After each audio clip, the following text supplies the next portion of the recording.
هل لك سر عند الله بينك أنت وبين الله؟ السلام عليكم ورحمة الله وبركاته. بسم الله الرحمن الرحیم. قرآن معجزه بزرگترین و سخن پروردگار به بندگانش است. با قرآن کسی هدایت می‌یابد و صاحب مرتبه می شود و کسی به قرآن روی می گرداند که خار دنیا و آخرت می شود. روزی می آید که الله متعال قرآن را از بین مردم می بردارد، یعنی حرفهایش را از کتاب و حفظش را از دلها. دیگر کسی قرآن را نمی یابد و هیچ یک کسی از قرآن چیزی را نمی داند. در آخر زمان وقتی مردم قرآن را می کشایند، صفحه های خالی را می یابند. قرآن از بین مردم برداشته می شود.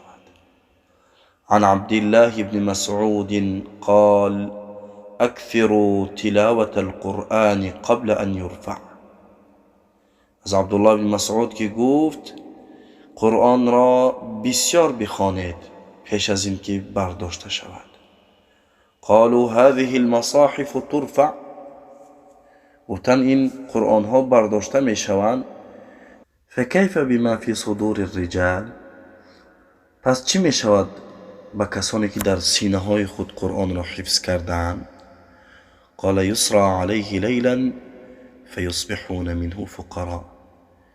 سحر وقتی مردم میخیزند دیگر نه حرفی را در قرآن مییابند و نه حفظ در سینه کسی میماند. یعنی کسی هم قرآن را حفظ کرده باشد دیگر فراموشش میکند. و ینسون قول لا اله الا الله.